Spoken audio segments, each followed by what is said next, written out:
मी सरनाईक साहेबांना प्रश्न विचारेन की प्रत्येक देशाच्या राष्ट्रनिर्माणात नवीन पिढीचं फार मोठं योगदान असतं आणि आज इथे बसलेल्या माझ्यासह प्रत्येक पालकाच्या मनात त्याच्या मुलगा जेव्हा शाळेत जातो त्या स्कूल बस स्कूल व्हॅनची चिंता कायम असते. तुम्ही काही दिवसांपूर्वी घोषणा केली स्कूल व्हॅनच्या संदर्भात नवीन नियमावली आणणार आणि अत्याधुनिक तंत्रज्ञान असेल, CCTV असेल, GPRS असेल, हे सगळं त्याच्यामध्ये तुम्ही बंधनकारक करणार आहात.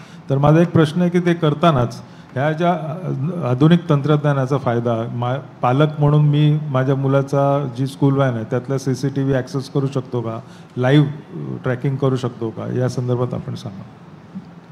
खूप चांगला प्रश्न तुम्ही विचारला, कारण गेल्या अनेक वर्षापासून स्कूल बस पॉलिसीचा जो विषय होता तो प्रलंबित होता आणि प्रामुख्याने मी ह्या खात्याचा कार्यभार स्वीकारल्यानंतर सर्वप्रथम सुरक्षिततेला प्राधान्य द्यायचं ठरवलं आणि त्या माध्यमातून स्कूल बसची पॉलिसी आणली आहे. आता गेल्याच आठवड्यामध्ये ती पॉलिसी आम्ही अंमलात आणण्यासाठी राज्य शासनाकडे पाठवली आणि त्याचं लवकरच परिपत्रक निघेल.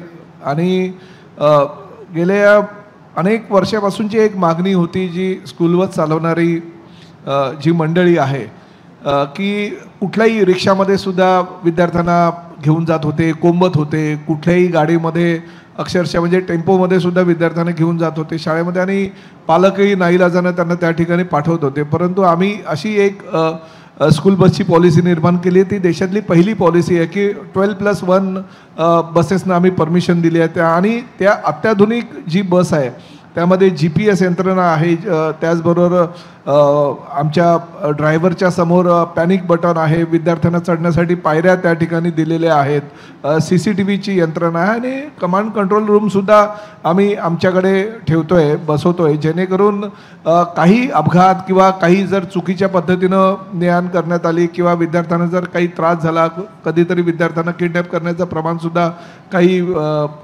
ठिकाणी केलं जातं. तर अशा वेळेस आमच्याकडे ती यंत्रणा असल्या कारणानं आम्ही अशा गोष्टी ज्या चुकीच्या आहेत त्या होऊ देणार नाही. आणि स्कूल बसला प्राधान्य देत असताना विद्यार्थ्यांच्या जे पालक होते त्यांच्यासुद्धा काही समस्या होत्या की आम्हाला 10 महिनेच विद्यार्थ्यांना शाळेमध्ये पाठवायला लागतं, परंतु आमच्याकडनं आकारणी मात्र पूर्ण वर्षाची होते. त्यामुळे त्यामध्ये सुद्धा आम्ही असं ठरवलं की 10 महिन्याचीच आकारणी पालकांकडनं केली गेली पाहिजे. परंतु ते 2 महिने मग ते जे ट्रान्सपोर्टर आहे किंवा जे चालक आहेत ते काय करणार, तर त्यांना आम्ही अजूनही सुविधा दिली की 2 महिन्याच्या सुट्टीच्या काळामध्ये तुम्ही ती बस दुसरीकडे सुद्धा तुम्ही चालवू शकता. त्यामुळे तुमचा उत्पन्नाचा जो स्रोत आहे तो काही कमी होणार नाही. अशा प्रकारे अनेक विषय आम्ही स्कूल बस पॉलिसीच्या माध्यमातून घेतलेले जे अनेक वर्षापासूनच्या मागण्या पालकांच्याही होत्या आणि स्कूल बस चालकांच्या होत्या.